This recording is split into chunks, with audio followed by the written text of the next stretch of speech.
नमस्कार, महारो राजस्थान में आपका स्वागत है। मैं हूं आपके साथ में नुपुर जारोली जैन। चलिए खबरों की शुरुआत करते हैं और इस वक्त की बड़ी खबर आपको दे दें।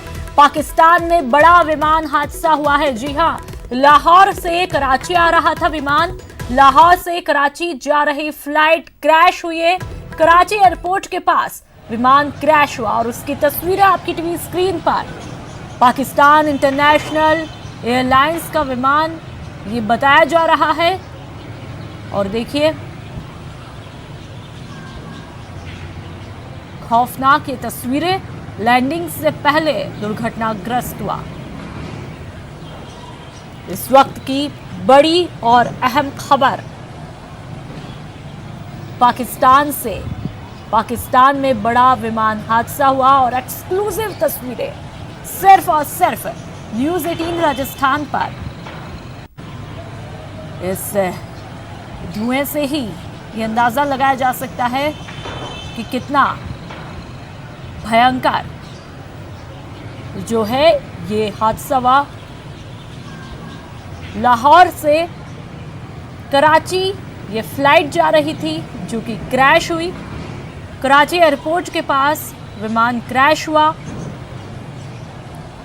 और पाकिस्तान इंटरनेशनल एयरलाइंस का ये विमान बताया जा रहा है। लैंडिंग करने से पहले ये विमान दुर्घटनाग्रस्त हो जाता है और उसकी तस्वीरें आपकी टीवी स्क्रीन पर आप देख पा रहे हैं। इन तस्वीरों को देखकर ही ये अंदाज़ा लगाया जा सकता है कि कितना भीषण ये हादसा हुआ। हादसे की भयावहता को दर्शाती ये तस्वीर। और विमान में 95 लोग जो थे वो सवार थे। 95 लोग जो हैं वो विमान में सवार थे। इस वक्त की बड़ी और अहम खबर पाकिस्तान से मिल रही है और उसकी तस्वीरें आप अपनी टीवी स्क्रीन पर लगातार देख पा रहे हैं। लाहौर से कराची आ रहा था विमान और कराची एयरपोर्ट के पास ही ये विमान क्रैश हो जाता है। लगातार एक्सक्लूसिव तस्वीरें आपकी टीवी स्क्रीन पर।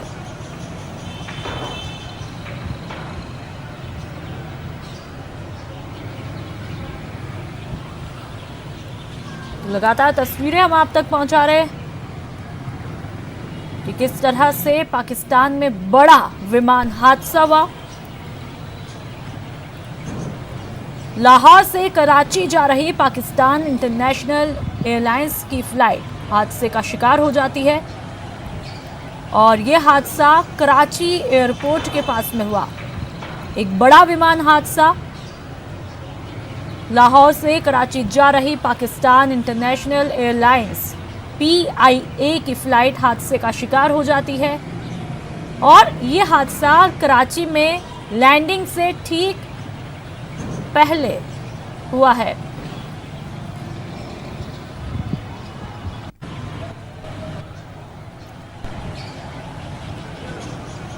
तो पाकिस्तान में बड़ा विमान हादसा। इंटरनेशनल एयरलाइंस का ये विमान क्रैश हुआ और इसमें 90 यात्री सवार थे। PIA के प्रवक्ता अब्दुल सत्तार ने दुर्घटना की पुष्टि की और कहा कि फ्लाइट A320 90 यात्रियों को लेकर जा रही थी। विमान लाहौर से कराची जा रहा था और मालिर में मॉडल कॉलोनी के पास जिन्ना गार्डन इलाके में दुर्घटनाग्रस्त हो जाता है। और देखिए कि किस तरह से दुर्घटना स्थल से धुएं के गुबार उठते हुए दिखाई देते हैं।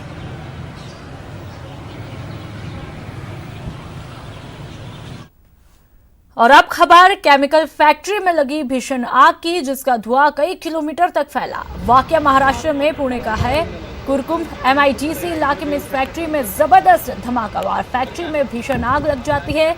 धमाका इतना जोरदार था कि इसकी आवाज 5 किलोमीटर तक सुनी गई और उसकी तस्वीरें आपकी टीवी स्क्रीन पर। फायर ब्रिगेड की कई गाड़ियां आग बुझाने में जुटी हैं, लेकिन आग पर अभी तक काबू नहीं पाया गया और आग की भयावहता को दर्शाती तस्वीरें। पुणे की केमिकल फैक्ट्रियों में आग लग जाती है। हालांकि मौके पर तमाम फायर ब्रिगेड की गाड़ियां वहां पर मौजूद हैं। आग बुझाने की कोशिशें लगातार की जा रही है, लेकिन फिलहाल अभी तक आग पर काबू नहीं पाया गया।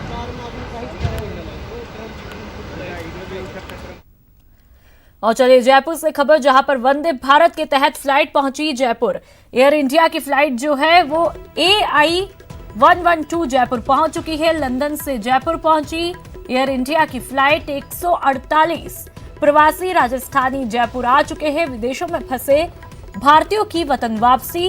वंदे भारत मिशन के तहत तमाम प्रवासी राजस्थानियों को अपने वतन वापस लाया गया। और ये उस वक्त की तस्वीरें जब ये तमाम प्रवासी राजस्थानी जो हैं वो लंदन से अपने वतन वापस लौट आए हैं। यहाँ 3 बजट होटलें रखी है, इसमें 1500, 2500 और 3500 का चार्जेस रहेगा और 14 दिन का क्वारंटाइन यहाँ पर रखा है। और इसके बाद में इनके अपने अपने घरों पर टैक्सी के द्वारा या अपनी ओन टैक्सी हो उसके द्वारा उनको अपने अपने लंदन से 149 प्रवासी राजस्थानियों के आने का सिलसिला जयपुर एयरपोर्ट पर शुरू हो चुका है। आप इधर तस्वीरों में देखेंगे आगमन से इन प्रवासी राजस्थानियों को बस के अंदर भरकर होटल तक पहुंचाया जा रहा है, क्योंकि 14 दिन तक ये अपने घरों पर नहीं जा सकेंगे। 14 दिन के लिए इनको क्वारंटाइन किया जाएगा और मेडिकल जांच भी आज ही की जाएगी। और इन 14 दिनों के अंदर अगर ये जांच में सही पाए जाते हैं तब इनको इनके घर जाने की इजाजत मिलेगी। तमाम तरह की व्यवस्थाएं जयपुर एयरपोर्ट के ऊपर की गई हैं। इनको यहां पर सोशल डिस्टेंसिंग का ध्यान रखते हुए बसों के अंदर बिठाया जा रहा है। साथ ही मास्क बनाए गए हैं, उन मास्क के ऊपर इनको खड़ा किया जा रहा है। मास्क लगाकर ये पहुंचे। सैनिटाइजर से बार बार इनको हाथ साफ करने की सलाह दी जा रही है। इसके साथ ही आरोग्य सेतु ऐप भी इनके फोन के अंदर इंस्टॉल की गई है। फिलहाल ये पहली फ्लाइट है। 1 जून तक 14 फ्लाइट्स प्रवासी राजस्थानियों की मिशन वंदे भारत के तहत जयपुर एयरपोर्ट पर आनी है। कैमरामैन अविनाश के साथ आसिफ खान, न्यूज़ 18 जयपुर। पर्यटन स्थल जैसलमेर में एक बार फिर विमान सेवाएं शुरू होने जा रही हैं। जानकारी के मुताबिक इस 25 मई से निजी एयरलाइंस कंपनी ट्रूजेट जैसलमेर से अहमदाबाद के लिए विमान सेवा शुरू कर रही है। इस एयरलाइंस का ये विमान हफ्ते में 6 दिन जैसलमेर से अहमदाबाद के लिए उड़ान भरेगा। तो वहीं आने वाले दिनों में जैसलमेर से आगरा, दिल्ली और जयपुर के लिए भी विमान सेवाएं शुरू हो जाएंगी।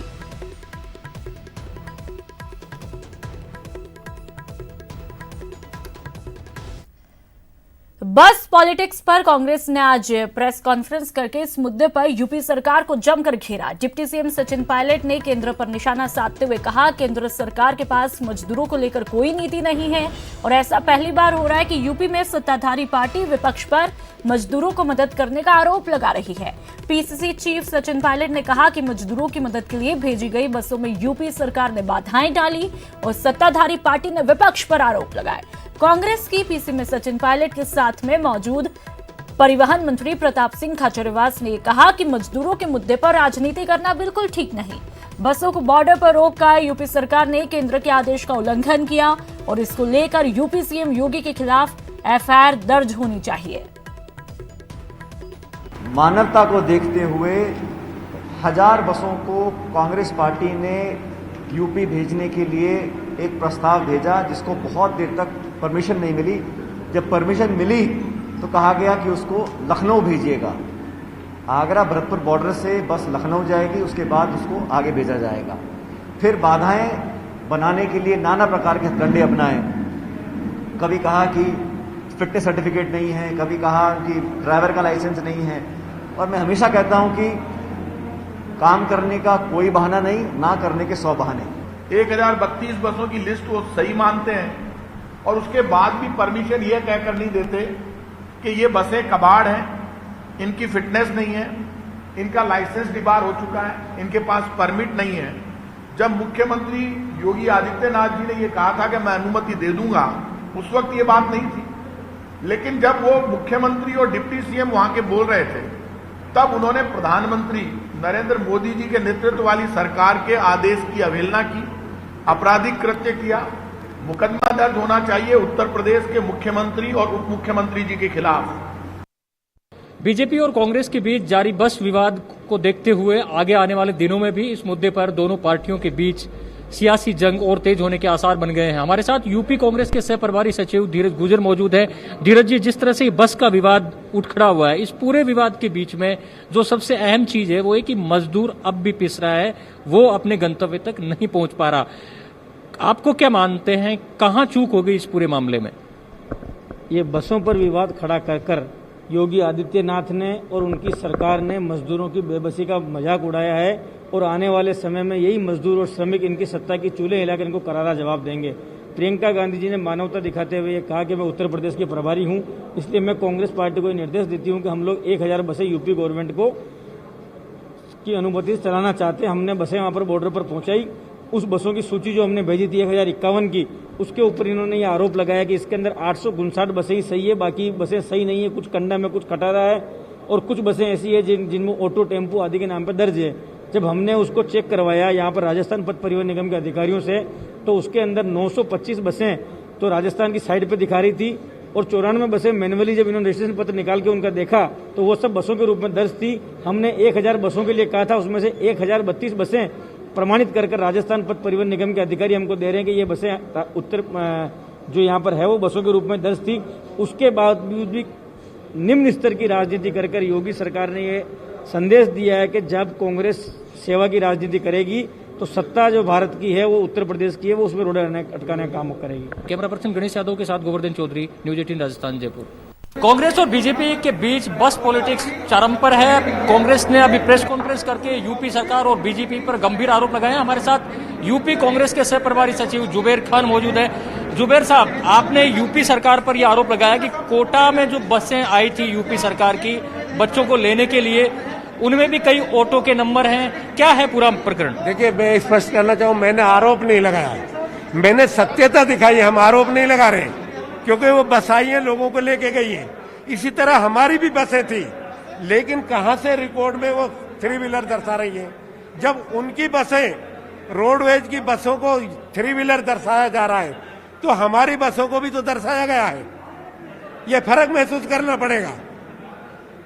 हम आरोप नहीं लगा रहे हैं, हमने तो बसें लेके गई है। इसी तरह हमारी भी बसें वहाँ वेबसाइट पे किस तरह ऑटो रिक्शा आ रहा है, ये हमारी समझ से परे है। अगर ये हमारा उनका गलत आ रहा है तो हमारा भी गलत आ रहा है, और यह आधार नहीं होना चाहिए। जरा वो दस्तावेज दिखाइए, कितनी बसें थी, क्या था जो कि वहां पर ऑटो दिखाया जा रहा है? हमको सुबह ये लिस्ट मिली है, हमने ली है, और हमने जो चेक करी है थोड़ी देर में, आधे घंटे में, उनमें 5 की एंट्री है निकली है। अगर पूरी बस चेक करेंगे, 300 कुछ बस उन्होंने भेजी थी, अगर पूरी बसों को चेक करेंगे तो काफी संख्या ऐसी आएगी। अब ये पता नहीं कंप्यूटर में या फीडिंग में कहाँ गड़बड़ है, उस गड़बड़ को राजनीति नहीं करनी चाहिए। कैमरा पर्सन गणेश यादव के साथ गोवर्धन चौधरी, न्यूज 18 राजस्थान, जयपुर। लॉकडाउन 4.0 में गहलोत सरकार ने और रियायत देने का फैसला किया है। प्रदेश में 23 मई से रोडवेज बसों का संचालन जो है वो फिर से शुरू होगा। प्रदेश की 55 रूट्स पर ये बसें चलेंगी। यात्री रोडवेज की वेबसाइट और मोबाइल ऐप के जरिए टिकट बुक कर पाएंगे। जयपुर में सिंधी कैंप बस स्टैंड से बसें नहीं चल पाएंगी। राजधानी में ट्रांसपोर्ट नगर, चौमू पुलिया से बसों का संचालन होगा। बस में सफर के दौरान सोशल डिस्टेंसिंग का पालन करना अनिवार्य होगा।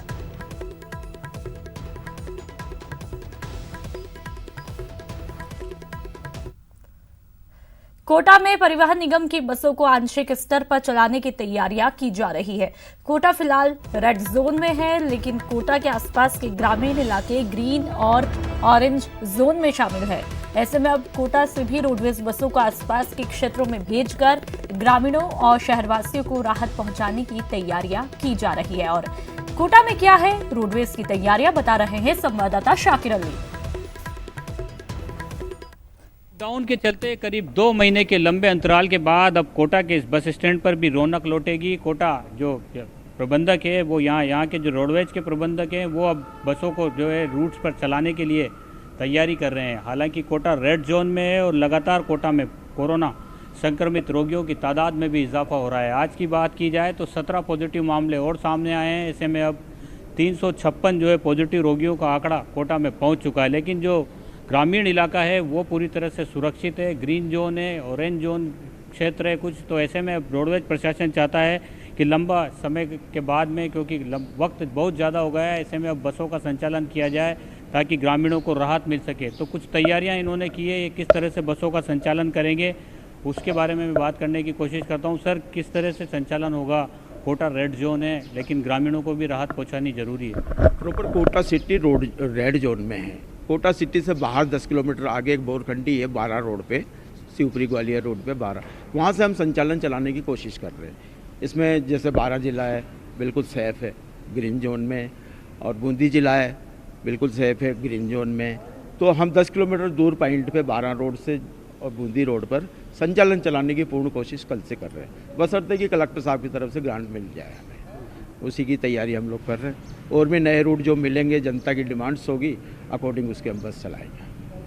तो जो नए रूट मिलेंगे, जनता की डिमांड होगी, उसके अनुसार अब कोटा जो प्रशासन है, रोडवेज प्रशासन, वो भी जो है लगातार आगे बढ़ता चला जाएगा, क्योंकि कोटा से करीब 90 बसों का संचालन हर रोज़ होता था, लेकिन लॉकडाउन के चलते आप देख सकते हैं तस्वीरों में यहाँ पर जो है बसें सब यहाँ पर मौजूद हैं और यहाँ पर फ़िलहाल सन्नाटा है। लेकिन जिस तरह से कोशिश की जा रही है रोडवेज प्रशासन की तरफ से, तो अब उम्मीद यही की जानी चाहिए कि कोटा क्योंकि रेड जोन है, ऐसे में कोटा से आगे 10 किलोमीटर के जो पॉइंट्स हैं वहाँ से अब बसों का संचालन किया जाएगा, ताकि दूर दराज के लोग जो यहाँ फंसे हुए हैं या जो लोग अपने गाँव को या अपने घरों को जाना चाहते हैं वो वहाँ पर जा सकें। और कुछ क्योंकि व्यापार भी शुरू हो गया है, ऐसे में ग्रामीण इलाकों में कोटा से कई सारे व्यापारी हर रोज़ उनके प्रतिनिधि उन इलाकों में जाते हैं, तो उनको भी राहत मिल सकेगी। कैमरा पर्सन मुकेश शाकिवाल के साथ शाकिर अली, न्यूज़ 18 कोटा। कोरोना काल में वैसे तो सभी अपने अपने स्तर पर कोरोना से जंग लड़ रहे हैं, लेकिन इस वक्त अगर सबसे ज्यादा अहम भूमिका निभाई है तो वो है डॉक्टर्स और पुलिसकर्मी। सूबे में कानून व्यवस्था का पालन करवाने में इन पुलिसकर्मियों की मेहनत के पीछे प्लानिंग है एडीजी क्राइम बीएल सोनी की। बीएल सोनी से खास बात की संवाददाता राकेश गुसाई ने। कोरोना संक्रमण के इस दौर में राजस्थान पुलिस अपनी एक अलग छवि बनाकर बैठी, और ये छवि इसलिए बनाई क्योंकि उसको बेहतर प्लानिंग मिली और इसी प्लानिंग के साथ में उसने आगे काम करती रही। और यही कारण है कि कहीं राजस्थान पुलिस का जो एक चेहरा था, खूबसूरत चेहरा, वो आम जन के सामने आया। इस सब चीज को इम्प्लीमेंट करने के लिए, इन सब चीजों को फील्ड में लाने के लिए जो सबसे बड़ी सोच थी वो बीएल सोनी साहब की थी। एडीजी क्राइम की पोस्ट पे बीएल सोनी साहब बैठे हुए। सर, किस तरीके से ये प्लानिंग बनाई गई, पूरे राजस्थान के जवानों को मोटिवेट किया गया और उसके बाद में एक के बाद ये कार्रवाइयों का भी दौर शुरू हुआ? सबसे पहले ये बताइए किस प्रकार से उन लोगों को इस तरह के कोरोना संक्रमण के इस दौर में मोटिवेट किया गया? देखिए, एक नया तरह का नए तरह की चुनौती हमारे पास थी। तो हमारे मुख्यमंत्री जी ने जब सारे विभागों को साथ बिठा करके इसकी जो पूरी ग्रेविटी है इसके बारे में सारी बात करी, तो इसमें हम सब लोगों ने हमारे डीजी साहब के नेतृत्व में एक सक्रिय भूमिका निभाने के लिए हम सब लोगों ने निश्चय किया। और जो कर्फ्यू और लॉकडाउन की जो शर्तें हैं वो एक सामान्य लॉ एंड ऑर्डर से थोड़ी अलग हैं, तो इसलिए एक मानवीय चेहरे से भी, एक मानवीय तरीके से सहानुभूतिपूर्वक लोगों को समझाने का भी एक साथ में रहे। इसके अलावा सर एक चीज देखने को मिली कि आप लोगों को इन्फोर्समेंट तो करना ही था, इसके अलावा समझाइश भी करनी थी और लोगों को ये चीज भी बतानी थी कि लॉकडाउन का किस प्रकार से पालन किया जाए। कार्रवाइयों की बात कर ली जाए तो इस लॉकडाउन के दौरान किस प्रकार से कार्रवाइयां की गई आपके द्वारा? इसमें विभिन्न जो कानून के प्रावधान हैं, आईपीसी के हैं, डिजास्टर मैनेजमेंट एक्ट के हैं, एपिडेमिक एक्ट के हैं, उन सब में अब तक पूरे राजस्थान में करीब 3300 एफआईआर दर्ज हुई हैं 6700 लोगों के खिलाफ, और करीब 207 मामले सोशल मीडिया अब्यूज के दर्ज हुए हैं 290 लोगों के खिलाफ। कुल 125 मामले कालाबाजारी से संबंधित एसेंशियल कमोडिटीज एक्ट के तहत दर्ज किए गए हैं। कैमरा पर्सन दिलीप चेची के साथ मैं राकेश गुसाई, न्यूज़ 18 राजस्थान। और यहां पर रुकेंगे एक छोटे से ब्रेक के लिए।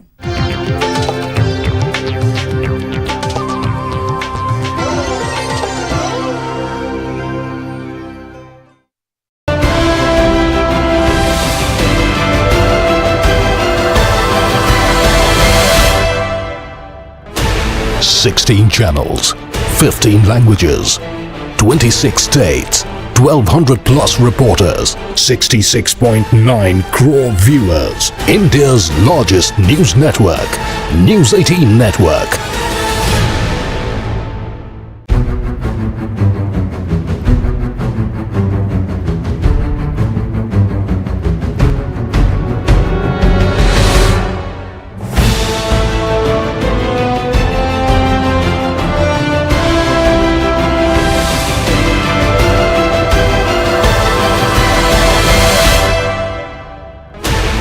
Sixteen channels, 15 languages, 26 states, 1,200 plus reporters, 66.9 crore viewers. India's largest news network, News 18 Network.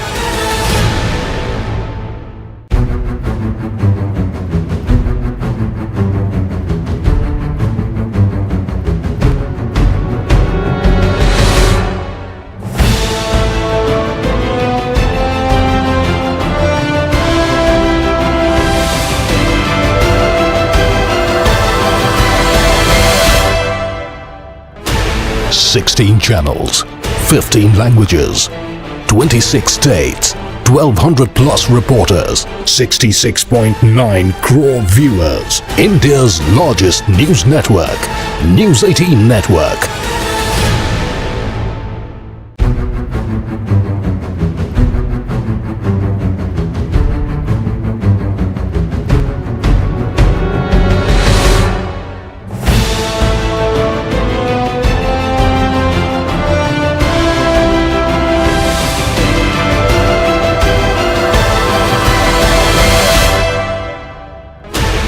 Sixteen channels, 15 languages, 26 states, 1,200 plus reporters, 66.9 crore viewers. India's largest news network, News 18 Network.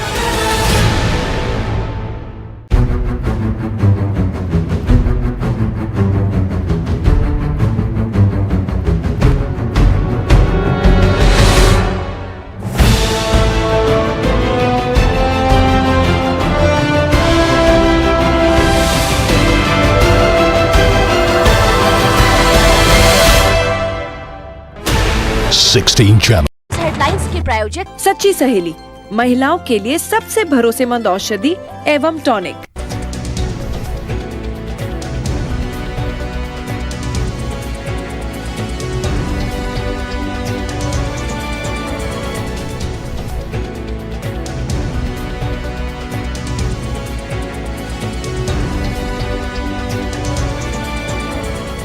इस न्यूज हेडलाइंस के प्रायोजक सच्ची सहेली, महिलाओं के लिए सबसे भरोसेमंद औषधि एवं टॉनिक।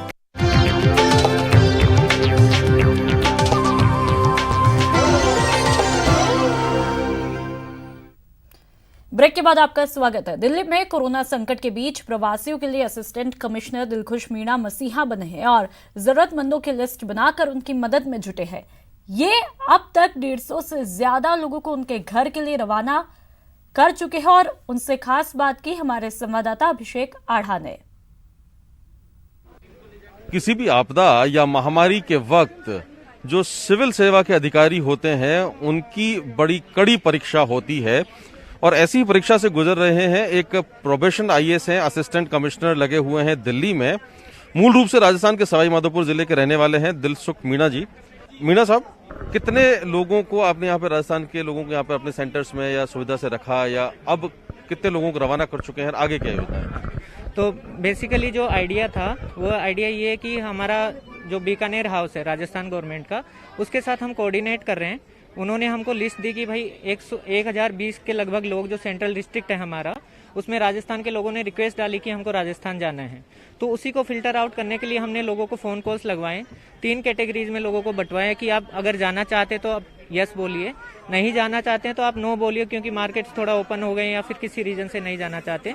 तीसरे लोग जो कुछ पास अरेंज करके रजिस्ट्रेशन के बाद निकल गए हैं, तो लगभग हम 1000 लोगों की लिस्ट है, 500 लोगों को फ़ोन लगा लिए गए हैं, उसमें से 150 लगभग लोगों ने रिस्पॉन्स दिया कि हम जाना चाहते हैं।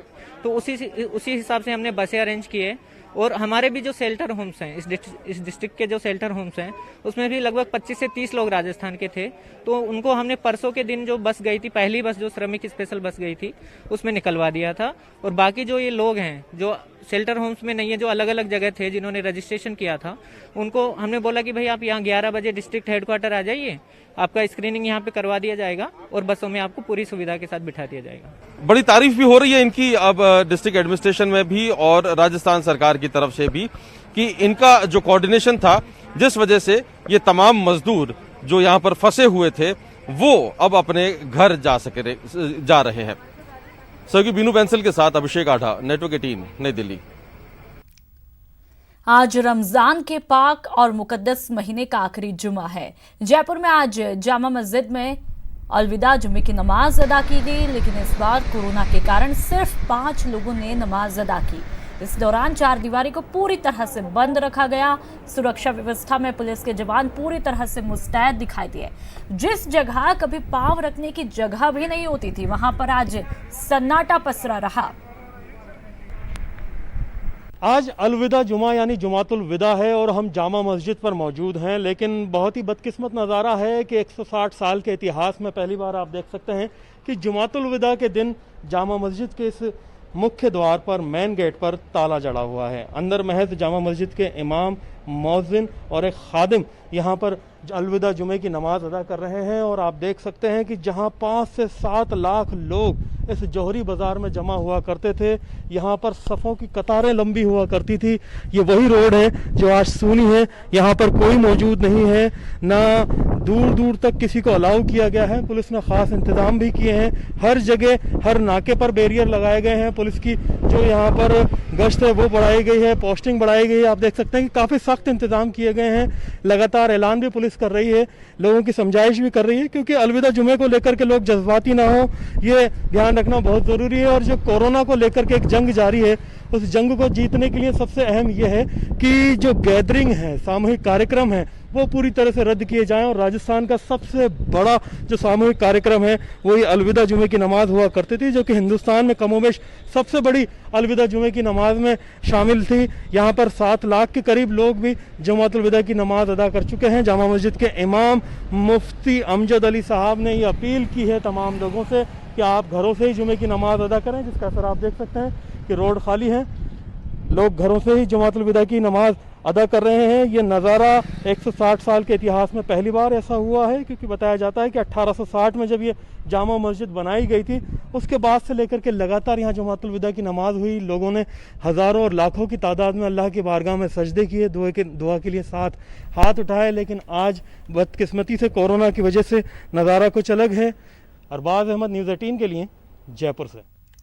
तो रमजान के पाक और मुकद्दस महीने के आखिरी जुमे पर आज के दिन जयपुर में जामा मस्जिद में अलविदा जुमे की नमाज महज 5 लोगों ने ही अदा की। और जामा मस्जिद के इमाम मुफ्ती सैयद अमजद अली ने नमाज पढ़ाई और न्यूज़ 18 से खास बातचीत में ये कहा कि सरकार को सोशल डिस्टेंसिंग के साथ में ईद की नमाज की इजाज़त देनी चाहिए। अलविदा जुमे की नमाज आज जामा मस्जिद में अदा की गई है। यहाँ पर महज 5 लोगों ने नमाज अदा की है। जामा मस्जिद के जो इमाम हैं मुफ्ती सैयद अमजद अली साहब हमारे साथ में मौजूद हैं। बहुत कम बात करते हैं मीडिया से, लेकिन सर आज एक बड़ा मौका है, हर साल आप एक पैगाम देते हैं अलविदा जुमे पर, इस बार क्या आपका पैगाम रहा, मुख्तसर सा वो जानना चाहेंगे। ये बात तो बिल्कुल हकीकत है कि जामा मस्जिद की तारीख़ में जब से ये कायम हुई है, पहला मौका है कि यहाँ पर रमज़ान अल मुबारक के आखिरी जुमे को सिर्फ़ 5 नमाजियों ने नमाज़ पढ़ी है।